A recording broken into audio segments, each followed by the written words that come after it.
And now, the Deeper Thinking podcast, where philosophy, psychology, and power collide. Welcome to the Deeper Thinking podcast. Not every boundary is drawn in stone. Some are traced in silence, where policy becomes belief and judgment hides behind the language of fairness. There are systems that do not punish, but withhold. Systems that do not shout, but decide. Here, cruelty is not loud. It is administrative, unseen, rehearsed. A mother is denied bread, a child waits at a gate, and somewhere someone says it's not personal, it's protocol.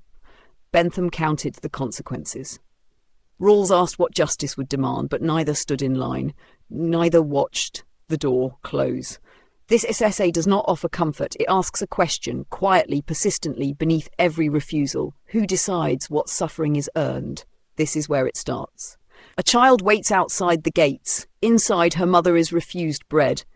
Not because there isn't any, but because someone has decided she doesn't deserve it. This is not punishment, they say. It is fairness. In 1834, England redrew the line between hunger and help. Poverty had long been understood as misfortune. Now it was recast as moral failure. With the stroke of a parliamentary pen, need became subject to merit. And once merit entered the equation, the question changed. No longer what is owed to the hungry, but rather who among them has earned the right to eat. The idea of deserving is seductive because it feels precise. It offers the illusion of objectivity, of a scale, a measure, clean calculus. One is either worthy or not. Yet the word carries weight beyond arithmetic. It speaks to character, effort, and perceived intention. It suggests a past that justifies the present. And within systems of aid, it becomes not just a filter, but a sentence. Deservedness is rarely neutral. It clings to bias, bending toward familiar shapes of virtue, industriousness, temperance, compliance. Help, in this frame, is no longer an act of compassion, but a credential to be earned. The deserving poor are praised, often reluctantly, as exceptions. The undeserving are rendered invisible. Or worse, they are framed as moral hazards, whose suffering is not only expected but necessary, a warning to others. This logic did not begin in 1834, but the new poor laws made it structural. They did not abolish help. They made it conditional. Relief could still be granted, but only within the confines of the workhouse, where families were separated and daily life was made deliberately harsh. The cruelty was not incidental, it was the mechanism. If help was too humane, it might encourage dependency. If it was too generous, it might reward irresponsibility. In this way, aid became a test, and those who failed it were not only poor, they were wrong. To deserve help is, then, not just to be in need, but to prove oneself morally compatible with the system offering it. This compatibility is shaped by politics, philosophy, fear, and once installed, it resists revision, it justifies refusal, it conceals hierarchy beneath the language of fairness. Most of all, it allows a question of survival to become a question of worth. And in that quiet shift, help ceases to be a gift, it becomes a judgment. In 1834, the British Parliament passed the Poor Law Amendment Act, a reform that would redefine public aid for more than a century. It was driven not only by fiscal anxiety, but by philosophical conviction, specifically the utilitarian precision of Jeremy Bentham and the economic pessimism of Thomas Malthus. The new law declared that assistance to the poor must be less attractive than the lowest paid labour. Otherwise, relief would tempt the idle and incentivise dependency. It was a theory of human motivation written into social architecture. If hunger no longer compelled work, then hunger would need help remembering its place. The workhouse became the symbol and site of this new regime. Unlike earlier forms of parish relief, which allowed families to receive aid while staying at home, the workhouse offered shelter on the condition of submission. Men were separated from wives, children from parents. The food was plain, the routines strict, the accommodations bare. It was not designed for rehabilitation, it was a deterrent. Its message was simple. If help must be given, it must never be kind. This recalibration of public care emerged from a deeper anxiety that aid itself had become too generous, too soft, too permissive. Malthus feared that unchecked relief encouraged population growth among those least equipped to support children. Bentham, for all his rationalism, shared the suspicion that sentimentality corrupted effective policy. Their solution was a system that would neutralize compassion with design. The workhouse was not a failure of empathy, it was its planned absence. The 1834 Act also marked a shift in visibility. The poor were no longer seen in their homes, in their streets, in their communities. They were institutionalized, confined to places where their need could be supervised and, if necessary, corrected. Poverty became a status to be monitored and contained, and the act of requesting help transformed into an admission of failure, not just economic, but moral. Yet this transformation was not without its critics. From the moment of its enactment, the new poor law faced resistance, from the poor themselves, from clergymen, even from members of Parliament. But the law endured, and in doing so it established a template, one that equated suffering with discipline, aid with suspicion, and worth with conformity. A policy built on numbers had begun to reshape the very language of need. The workhouse was not merely a shelter, it was a system engineered to discipline. Every aspect of its operation, its layout, its routines, its rules, was designed with a singular aim: to make the experience of receiving aid more unpleasant than the worst form of labour. Its architects called this principle less eligibility. It ensured that no able-bodied individual would prefer relief over work, not because they had a choice, but because the alternative was deliberately harsher. In this way, cruelty was not incidental to the system, it was its logic. Families who sought help were first fractured, spouses were housed separately, children placed in different wards from their parents. Daily schedules were rigid, meals monotonous, silence often enforced. These were not the byproducts of bureaucracy, but calculated measures. The workhouse needed to discourage not only dependency, but the very desire for help, to make the act of asking feel like a violation of dignity, of privacy, of one's very self. Beneath this structure lay a set of philosophical assumptions: that poverty was a consequence of poor choices, that those in need must be tested for their sincerity, that generosity without hardship bred laziness, improvidence, and moral decay. The workhouse made these beliefs tangible. Its design served as a moral theatre where the deserving would submit and the undeserving would retreat. Pain was proof of virtue, endurance a form of confession.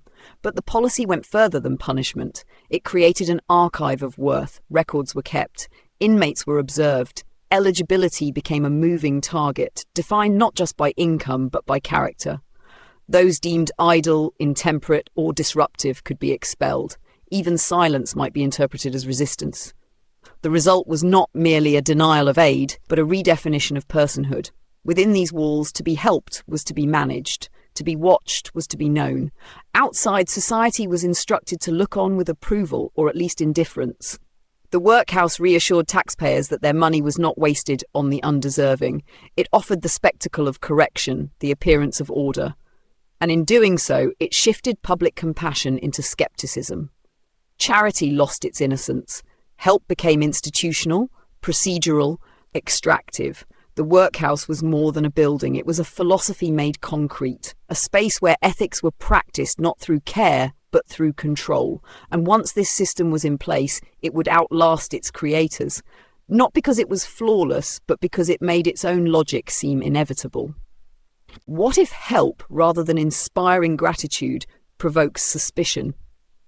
The new poor laws rested on a fundamental inversion, that too much generosity is dangerous, that compassion, unchecked, becomes corrosive.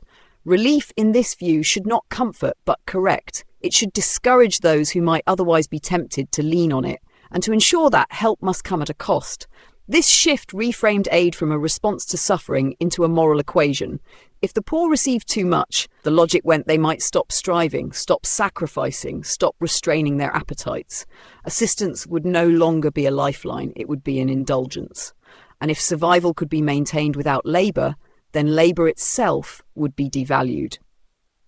The remedy was clear: make the help harder than the hunger. But this calculus depends on a particular image of the human being. It assumes idleness as a default, effort as a response to pressure, and suffering as a necessary motivator. Those who fall are not simply unfortunate, they are suspect. The threshold for empathy narrows. To extend relief becomes risky, not because it costs money, but because it might erode discipline. And so help is granted with caveats, with scrutiny, with shame. Deservedness in this light is not a measure of need, but of conformity. Those who follow the rules, who display the correct posture of repentance, who accept the system without challenge, these may receive help, if only barely. Those who question, who struggle, who resist the script, they are reclassified, not as victims of circumstance, but as architects of their own hardship. This is not compassion, it is surveillance disguised as care. The person seeking help is no longer a neighbour, a citizen, a life in motion. They are a case to be assessed, a problem to be filtered. And because the criteria are moral rather than material, the judgment becomes personal. To be refused is not just to be told there is not enough. It is to be told you do not qualify. Such a system does more than withhold aid. It reorders social trust. The poor are no longer pitied or supported, they are evaluated. Help becomes an exception, not a principle. And with each refusal, the belief grows that those who suffer must somehow deserve it. The cruelty is no longer seen. It is rationalised, or worse, it is renamed fairness. The architecture of the workhouse may have faded, but its logic lingers.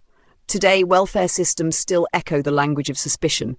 Eligibility tests, benefit sanctions, work requirements, these are not neutral mechanisms. They are moral filters, built on the same foundational question: who deserves help? And just as in 1834, the answer often depends less on need than on perception. Modern policy debates repeat familiar concerns. Assistance, some argue, must be guarded to prevent misuse. Too much support risks dependency. Too little, however, invites destitution. Between these poles lies a calculus of legitimacy. The unemployed must demonstrate effort. The disabled must prove incapacity. The single parent must justify each allowance. What was once the workhouse has become a form, digital, bureaucratic, unrelenting. Public narratives reinforce this tension. The striver is celebrated, the scrounger condemned. News headlines trace a line between the deserving poor, hard-working, modest, grateful, and the undeserving, whose struggles are reinterpreted as moral failings. Addiction, debt, unemployment, these become evidence not of crisis, but of character. As in the past, suffering is permitted only when it looks like virtue. Yet the demands placed on the poor have multiplied. Where once the system required submission, it now demands performance. The applicant must anticipate suspicion and preempt it. Paperwork must be immaculate. Demeanour must signal compliance. There is little room for error. An incorrect signature, a missed appointment, a moment of frustration, any of these can interrupt the flow of help. Not because they reveal ineligibility, but because they disrupt the narrative of worthiness. The psychological cost of this scrutiny is rarely measured. Systems designed to deliver support instead become mechanisms of shame. To be constantly assessed is to internalize doubt. To be helped only after proving oneself can feel less like relief and more like surveillance. As in 1834, aid is made conditional on proving one's right to need it. And the consequence is not only missed meals or unpaid rent, it is the quiet erosion of dignity. This inheritance is not accidental. The categories endure because they serve a purpose. They create distance between giver and receiver, between taxpayer and claimant, between society and the poor. They transform inequality into narrative, one where the fortunate are not only lucky, but morally superior, and the unfortunate are not merely struggling, but suspect. The workhouse may be gone, but its question remains. Inside such systems, something deeper begins to unravel. When help comes with judgment, the act of needing it becomes fraught, not just materially, but psychologically. To ask for aid is to open oneself to scrutiny. To receive it, even briefly, is to risk being seen not as a person in crisis, but as a problem to be managed. Over time, this reframes the internal landscape. The question is no longer, can I survive, but am I acceptable enough to deserve survival? Shame, in these contexts, is not incidental. It is structural. It arrives not as emotion, but as policy, encoded in forms, in waiting periods, in the language of denial. It begins to speak in the voice of the institution, but soon enough, it speaks in the voice of the self. If the system treats the poor as suspect, it teaches the poor to suspect themselves. Self-worth is made contingent. Identity becomes conditional. This is the deeper wound. Not the hunger or the absence of shelter, but the slow erosion of dignity through repeated exposure to doubt. To live under such scrutiny is to internalize a hierarchy of value. The individual begins to measure themselves against criteria they did not create, in pursuit of approval they may never fully receive. Help is no longer a bridge, it becomes a mirror. And in that mirror, many begin to see not resilience or potential, but fault. Even gratitude becomes complicated. It is expected, almost compulsory. To receive aid without overt thankfulness risks appearing ungrateful. But what kind of gratitude is possible when the gift is weighted with humiliation? When the act of giving asserts superiority and the act of receiving confirms subordination? In such exchanges, help becomes something else entirely, a quiet rehearsal of power. The workhouse system, for all its cruelty, made this dynamic visible. Today's systems often obscure it behind processes, interfaces, protocols. But the result is similar. The poor are asked not just to survive hardship, but to justify their pain, to explain it, to format it, to translate it into acceptable language. They must become fluent in their own misfortune, knowing always how to present it correctly. Over time, this performance exacts a cost. The need for help remains, but the ability to request it without shame diminishes. And so the system does not simply provide less help, it teaches people to ask less often, less clearly, and with less hope. The refusal is absorbed before it is even spoken. The gate does not need to be locked, it only needs to be watched. And yet, not everyone accepted the gate. Even in 1834, the Poor Law reforms sparked resistance. Riots broke out in northern towns. Clergy refused to enforce workhouse policies. Local officials defied Parliament, quietly continuing to provide outdoor relief.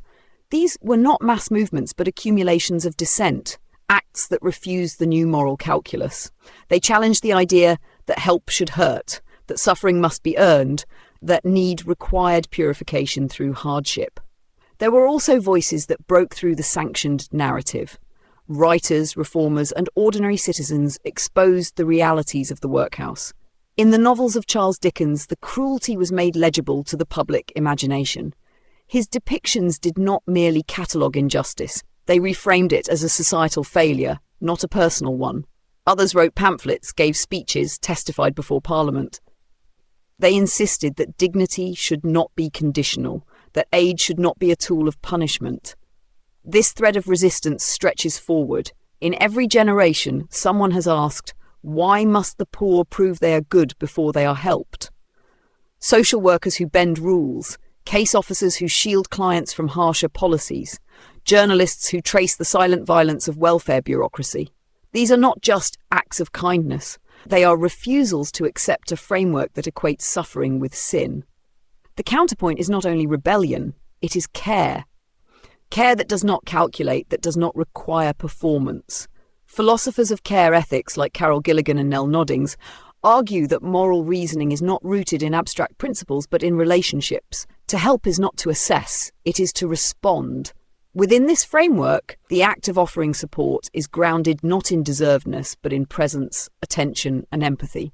Such a stance does not deny responsibility. It reframes it. It asks what kind of society we create when we measure worth through pain. And it reminds us that systems built to withhold help tend to see less suffering, not because it vanishes, but because it disappears from view. Out of the workhouse, off the books, behind closed doors. To care in these contexts is not sentimental, it is political. It names the logic that others render invisible. It refuses to translate humanity into eligibility, and in doing so it keeps alive the idea that help at its best is not a verdict but a practice, not a ledger but a lifeline, not a gate but a hand. There is perhaps another way to begin, not with the question of who deserves help, but with a different premise altogether, that help is not a prize but a principle. This reframing requires more than empathy. It demands a reconfiguration of the moral architecture that has shaped welfare policy for centuries. At the heart of this shift lies a philosophical challenge to the logic of merit itself. John Rawls, in A Theory of Justice, proposed a society built not on reward but on fairness, a fairness that accounts for luck and circumstance. In Rawls's model, the veil of ignorance removes the certainty of status, inviting individuals to imagine justice from any possible position. Within this framework, the question is not what someone deserves based on past choices, but what protections and support would be considered just if one did not know in advance whether they would ever need them. This idea disrupts the ledger model of aid. It suggests that support is not conditional but foundational, that the right to help emerges not from virtue but from vulnerability, where merit sorts, justice levels. And where the old system asks what someone has done to earn care, this one asks what a society must do to remain humane. Amartya Sen extends this logic through the concept of capabilities. Poverty for Sen is not merely a lack of income, but a deprivation of opportunity, the inability to do and to be what one values. From this perspective, help is not about rewarding good behaviour, it is about restoring agency. Aid becomes an investment in participation, not a reaction to failure. Care ethics takes this further. Rather than focusing on abstract principles or institutional procedures, it centres on relationships, context and responsiveness. Help in this moral register is not a transaction, it is a recognition. To offer support is to affirm connection. To refuse it is not neutral, it is a breach. None of these frameworks require the erasure of responsibility, but they resist the assumption that suffering must be morally filtered before it can be addressed. They propose a world in which help is not weaponized, in which dignity does not hinge on performance, and in which vulnerability is not a cause for suspicion but a call to action. To adopt such a view is not to abandon caution or complexity. It is to choose deliberately the belief that humanity precedes judgment, that help should not arrive only when deserved, but precisely when needed most. The child still waits at the gate. Her presence lingers, not as a symbol but as a question. Behind her, the building stands quiet. The doors are closed. The decisions have already been made. Somewhere inside, someone drew a line. Who would receive help and who would not? On what grounds? Deservedness, eligibility, morality dressed in administration. But these words do not resolve. They loop. They echo. Even now, long after the workhouses have closed, the architecture of judgment remains. It lives in forms, in algorithms, in headlines. It lives in the eyes that glance away when someone asks for change. It lives in policies that ask for proof of pain before they offer relief. And so the final question returns, not what help costs, not even who pays, but who decides. Who decides that one person's hunger is legitimate and another's avoidable? Who decides which story is coherent enough to justify warmth or rest or shelter? Who decides how much suffering a person must endure before they have earned the right not to suffer? These are not theoretical questions. They happen daily in offices, interviews, appeals. They are built into systems that claim neutrality but operate on values. Values about effort, character, sacrifice. Values that pretend to be objective but reflect history, bias, fear. And always they return to the same gate, the one that filters not by need but by worth. What remains unresolved is whether that gate must stay, whether help will always be distributed along the lines of judgment, or whether it could be offered as a function of shared existence, as a reflection of the belief that no life should be measured in moral credit before it is met with care. There's no answer here, only the question suspended, a child still waiting, a door still closed, and a society still unsure whether help is something to be earned or something that, in the quietest, most necessary moments, should simply be given. Until next time. This episode of the Deeper Thinking podcast was written, produced and researched by Benjamin James.